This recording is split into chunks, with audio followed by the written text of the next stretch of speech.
Welcome to the deep dive. Today, we're digging into the forces, the real underlying forces that shaped antitrust law.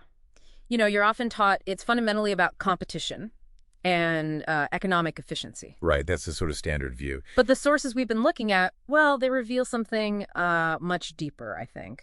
A really profound structural disagreement. Yeah, that's what's so fascinating. American antitrust law, its history, it's really defined by this deep, ongoing structural tension. It's this push and pull between competition policy, the drive for open level markets. And then on the other hand, you've got centuries of, well, entrenched common law property rights. Property rights, okay. And that friction, it dictates basically everything from decisions way back in 1904 right up to modern policy debates. And that conflict, right away, it created a kind of philosophical problem, didn't it? Especially with a term like free competition. I mean, everyone uses that phrase, but what does it actually mean? Is it like freedom from government power, that sort of liberty impulse? Or is it freedom from huge market power, monopolies? Exactly, an equality impulse.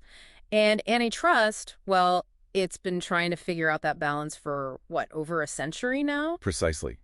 And if you look back at that formative period, say 1890 to 1911, the big debate everyone talks about is literalism versus the rule of reason. Literalism, meaning they just read the Sherman Act exactly as written, ban every restraint of trade. Yeah, automatically illegal. That was the idea. And that's where the property rights thing really comes into play, right? Was the court genuinely worried that a literal reading would just trample all over basic property rights? Oh, absolutely. That was a huge fear.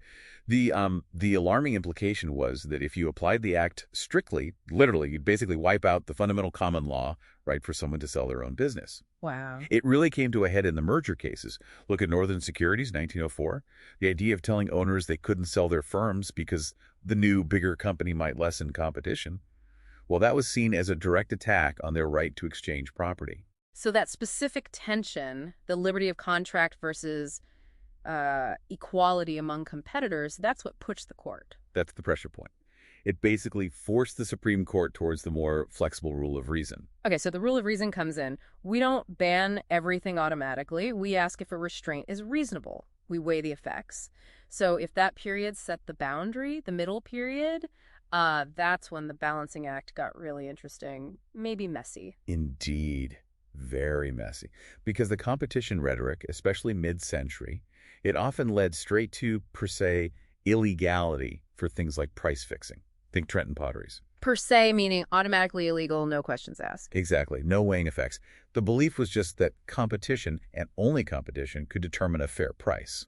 But there is the counterargument, that property rights rhetoric, the right to a fair profit. Yes. And our sources show that when markets really went south, like during the Great Depression, the court sometimes tilted back, leaned heavily towards protecting the value of property and labor, too. Right, like in Appalachian Coals, 1933. That's the perfect example. The court actually used the rule of reason, the flexible standard, to allow coal producers to band together and fix prices. They allowed price fixing. They did, because they saw it less as market manipulation and more as a necessary rescue, saving independent miners from what they called ruinous competition. Ruinous competition, Yeah. meaning competition so fierce it was destroying the value of their property, their mines, their work. Precisely. So in that specific dire moment, preserving those small companies, their assets, their livelihoods, that goal actually outweighed strict adherence to competition principles. That's pretty incredible. Protecting property rights, taking precedence over, well, efficiency or pure competition. Does that concern still echo today, maybe phrased differently? Oh, it absolutely does. It shows up in modern doctrines. Yeah. Think the free rider rationale, for instance. The free rider idea. Yeah. How does that connect? Well, it allows a manufacturer to set certain rules, maybe resale price maintenance, to protect a retailer who's invested heavily in promoting the product. Maybe train staff, set up a fancy display. Okay, so the rationale is to stop another retailer from just swooping in, selling it cheap, without making that same investment and basically undermining the first retailer. So protecting the first retailer's expectation of getting a return, a fair profit on their investment. Exactly. It's fundamentally about preventing what looks like the uncompensated taking of another's property. It's the modern version, you could say, of protecting the miner's assets back in the 30s. So, looking back, we've seen antitrust constantly shaped by this fight, this tension, competition policy clashing with property rights rhetoric. It's like a permanent tug of war between equality and liberty impulses.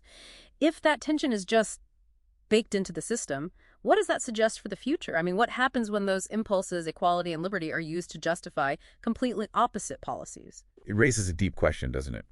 And here's maybe a final thought for you to consider on your own.